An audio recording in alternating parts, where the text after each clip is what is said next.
নমস্কাৰ বন্ধুসকল, ভিডিঅ'ৰ আৰম্ভণিতে আপোনালোক সকলোকে আমাৰ চেনেললৈ স্বাগতম জনাইছোঁ। আজি আপোনালোকৰ বাবে লৈ আহিছোঁ এটি গুৰুত্বপূৰ্ণ স্বাস্থ্য সম্পৰ্কীয় ভিডিঅ'। এই ভিডিঅ'টিত মই আপোনালোকক জনাম নিজৰ কিডনী দুটা কেনেকৈ সুস্থ আৰু সবল কৰি ৰাখিব। আশা কৰিছোঁ সকলোৱে ভিডিঅ'টি শেষলৈকে চাব, কিন্তু ভিডিঅ'টি আৰম্ভ কৰাৰ আগতে আপোনালোকলৈ এটি ক্ষুদ্ৰ অনুৰোধ। আপোনালোকে যদি আমাৰ চেনেলটো এতিয়ালৈকে ছাবস্ক্ৰাইব কৰা নাই তেন্তে ছাবস্ক্ৰাইব কৰি লওক আৰু কাষত থকা বেল আইকনটো প্ৰেছ কৰক যাতে আমি দিয়া সকলোবোৰ নতুন ভিডিঅ' আপুনি চাব পাৰে।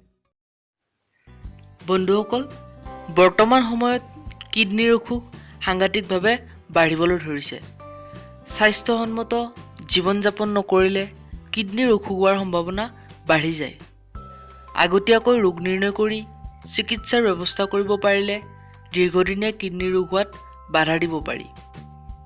সাধাৰণতে ৬০ বছৰ ঊৰ্ধ্বৰ লোকৰ ডায়েবেটিছ, উচ্চ ৰক্তচাপ, হৃদৰোগ, মেদবহুল ইত্যাদি হ'লে আৰু ধূমপানৰ অভ্যাস থাকিলে কিডনীৰ অসুখ হোৱাৰ সম্ভাৱনা বাঢ়ি যায়। কিডনী 90% অকামিলা হোৱাৰ পিছতহে ইয়াৰ লক্ষণবোৰ চকুত পৰে, কিন্তু কিডনীৰ কাম কাজ কমি আহিলে সাধাৰণতে দেখা পোৱা কিছুমান লক্ষণ হ'ল উচ্চ ৰক্তচাপ, কিডনীৰ বিষ, প্ৰস্ৰাৱৰ লগত তেজ যোৱা, টোপনিত ব্যাঘাত জন্মা, উশাহ চুটি হোৱা, বমি, অভোগ, ক্লান্তিবোধ ইত্যাদি। বন্ধুসকল, এতিয়া মই আপোনালোকক জনাম কিডনী কেনেকৈ ভালে ৰাখিব পাৰি বা কিডনী ভালে ৰখাৰ কেইটামান উপায়। নম্বৰ 1, শাৰীৰিক পৰিশ্ৰম কৰিব। বন্ধুসকল, প্ৰতিদিনে নিয়মীয়াকৈ শাৰীৰিক পৰিশ্ৰম কৰিলে ৰক্তচাপ নিয়ন্ত্ৰণত থাকে। এই অভ্যাসে ক্ৰনিক কিডনী ডিজিজ হোৱাৰ সম্ভাৱনা কমাই আনে। নম্বৰ 2, যথেষ্ট পৰিমাণে পানী খাব। বন্ধুসকল, পানী খালে দেহৰ উত্তাপ ঠিকে থাকে। কিডনীয়ে দেহত উৎপন্ন হোৱা বৰ্জিত পদাৰ্থবোৰ উলিয়াই দিয়ে। সেইবাবে দিনত 8 গিলাচমান পানী খাব লাগে। পানী যথেষ্ট পৰিমাণে খালে আমাৰ স্বাস্থ্যৰ ওপৰত প্ৰভাৱ পৰে।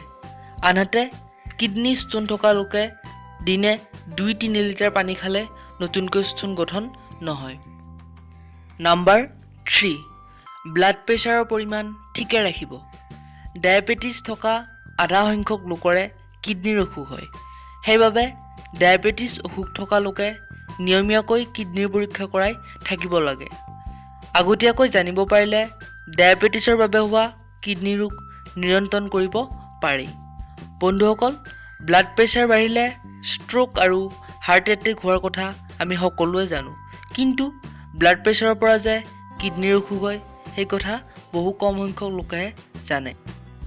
নম্বৰ 4, পুষ্টিকৰ আহাৰ খাব। বন্ধুসকল, ক্ৰনিক কিডনী ডিজিজৰ কাৰণ ডায়েবেটিছ, হৃদৰোগ আদি নহ'বলৈ পুষ্টিকৰ আহাৰ খোৱাৰ লগতে নিয়মীয়াকৈ স্বাস্থ্য পৰীক্ষা কৰাই থাকিব।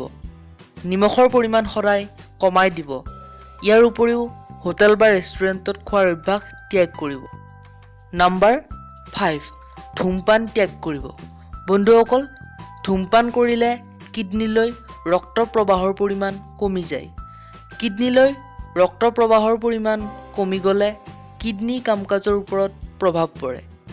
ইয়াৰ উপৰিও ধূমপান কৰিলে কিডনীৰ কেঞ্চাৰ হোৱাৰ সম্ভাৱনা 50% বাঢ়ি যায়। সেইবাবে ধূমপান কৰাৰ অভ্যাস থাকিলে ত্যাগ কৰিব। বন্ধুসকল, কিডনী ৰোগৰ বিষয়ে এইখিনিয়ে ক'লোঁ। যদি ভিডিঅ'টোৰ পৰা সামান্য হ'লেও উপকৃত হৈছে তেন্তে তলত থকা ৰঙা ছাবস্ক্ৰাইব বুটনটো ক্লিক কৰি আমাৰ চেনেলটো এতিয়াই ছাবস্ক্ৰাইব কৰক, লাইক কৰক, শ্বেয়াৰ কৰক। আজিলৈ ইমানেই। আকৌ নতুন ভিডিঅ' লগ পাম। Thank U.